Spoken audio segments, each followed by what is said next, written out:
नाशक जीव या नाशक कीट से हमारा अर्थ उन प्राणी या कीट से है जो अत्यधिक संख्या में उपस्थित होकर मानव जाति को आर्थिक नुकसान पहुंचाता है। The current philosophy of contending with insect pest is to minimize damage using as many different techniques as possible without injuring the environment. जब हम पेस्ट मैनेजमेंट की बात करते हैं तो हमारी जो फिलॉसफी है वह इस प्रकार से होती है कि हम नाशक कीटों से अपने आप को अपने आर्थिक नुकसान को बचाने के लिए उन तकनीकों का इस्तेमाल करें जिससे हमारे पर्यावरण को कम से कम नुकसान हो। किसी जीव को नाशक का दर्जा देने से पूर्व 2 बिंदुओं पर ध्यान दिया जाता है। पहला, प्राणी का अधिक संख्या में उपस्थित होना। दूसरा, आर्थिक, मानसिक व शारीरिक हानि कितने बड़े स्तर पर व कितने बड़े भूभाग पर है इसका आंकलन करना। कीट जंतु जगत में सर्वाधिक जातियों वाले संख्यात्मक समूह का निर्माण करते हैं। इनमें से कई कीट हमारे लिए उपयोगी होते हैं, जैसे कि मधुमक्खी, जो कि न केवल पॉलिनेशन में सहायता देता है बल्कि उसके उत्पाद जैसे कि शहद, मोम आदि बहुत ही महत्वपूर्ण आर्थिक स्थान रखते हैं। इसके अलावा लाख के कीट जैसे जिनसे हमें लाख की प्राप्ति होती है, वह भी आर्थिक दृष्टि से बहुत ही उपयोगी होते हैं। इसके अलावा रेशम के कीट, उनके द्वारा भी उत्पन्न रेशम एक बहुत ही महत्वपूर्ण आर्थिक सहयोग हमें प्रदान करते हैं। लाभकारी कीटों के अलावा कुछ कीट हमें आर्थिक रूप से नुकसान पहुंचाते हैं, जिन्हें हम नाशक कीट या इंसेक्ट पेस्ट कहते हैं। हालांकि यह हानिकारक कीट लाभकारी कीटों की संख्या से कम होते हैं, परंतु इनके द्वारा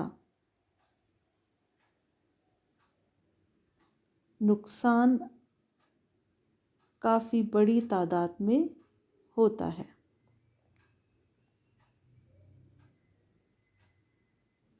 और हम ये कह सकते हैं कि नाशक कीट हमारी फसलों के लगभग 5 से 15% भाग प्रति वर्ष नष्ट कर देते हैं। यदि इस हानि को हम रुपयों में आंकलित करें तो यह लगभग $5 बिलियन की होती है। कीट हमारे साथ रहते हैं, हमारे जीवन का एक अभिन्न अंग होते हैं और वह हमारे भोजन में अपना हिस्सा बांटते हैं। ये प्रत्येक क्षेत्र में मनुष्य से स्पर्धा करते हैं। अतः कई थ्योरी के अनुसार इन नाशक कीटों का संपूर्ण विनाश या पूर्णतः विनाश आवश्यक है, परंतु कई वैज्ञानिकों का यह मानना है कि इन नाशक कीटों का संपूर्ण विनाश मानव सभ्यता के लिए हानिकारक होगा, क्योंकि यह खाद्य श्रृंखला का एक महत्वपूर्ण भाग बनाते हैं।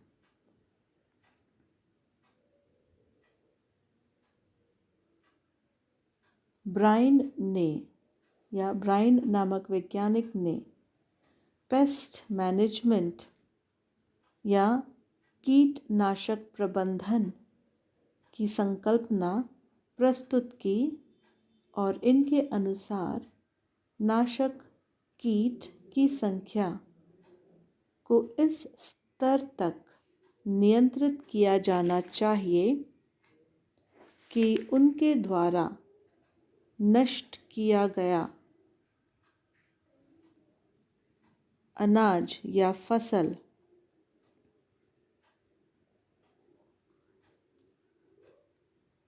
की अत्यधिक हानि को रोका जाए।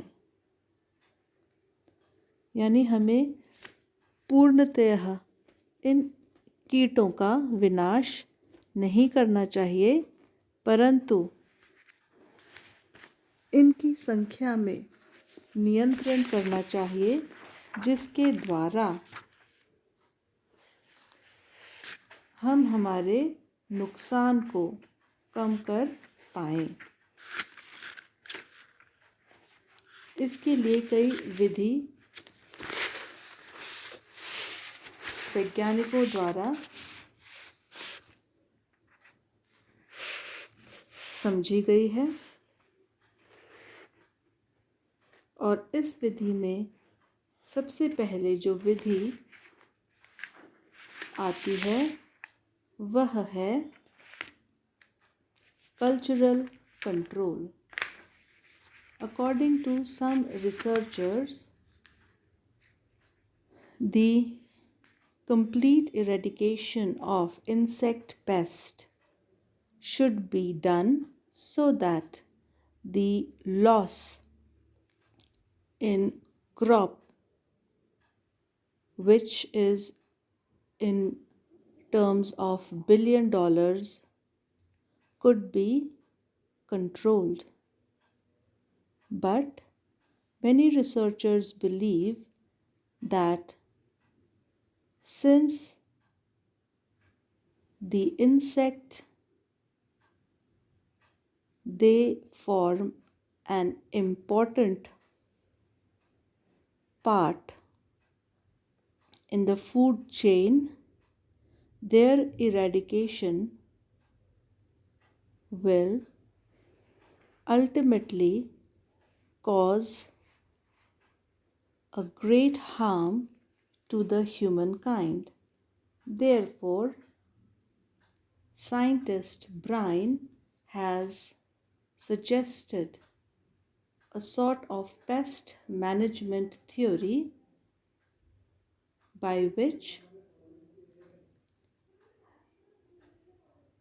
methods must be employed which will reduce the number of the pest, thus the loss in the crops could be reduced. One such pest management method is the cultural control. Cultural control involves the manipulation of environment to make it less favorable for the pest population. These techniques are ancient.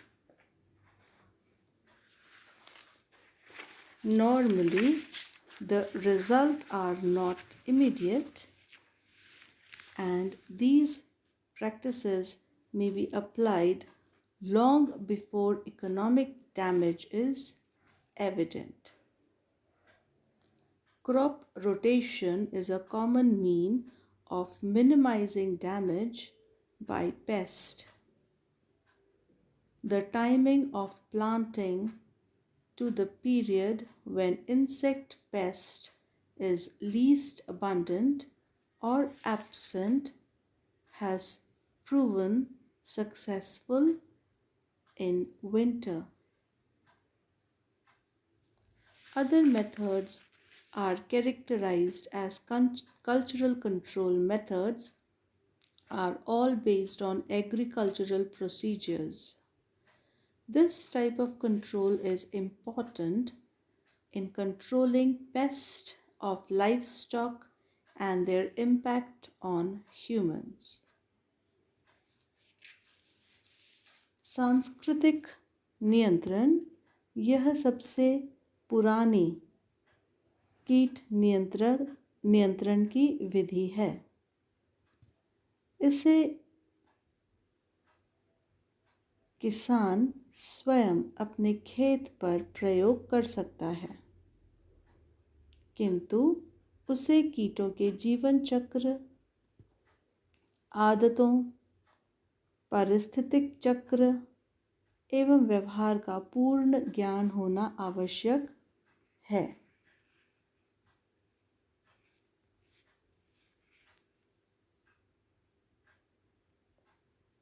इस तरीके में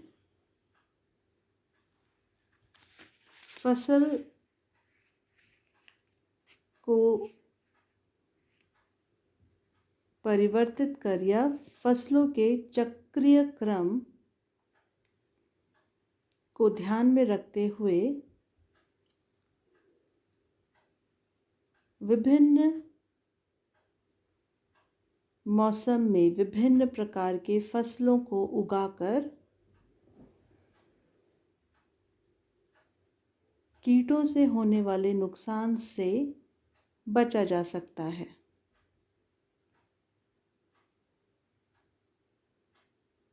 यह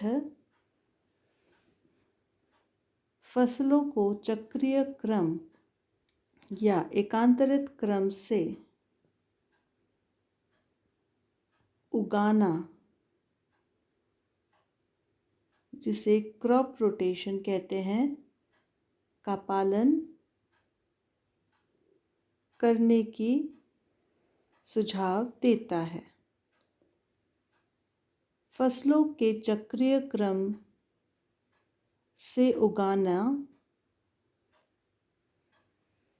आज से नहीं परंतु बहुत पुराने समय से ही किसान पालना करते हैं।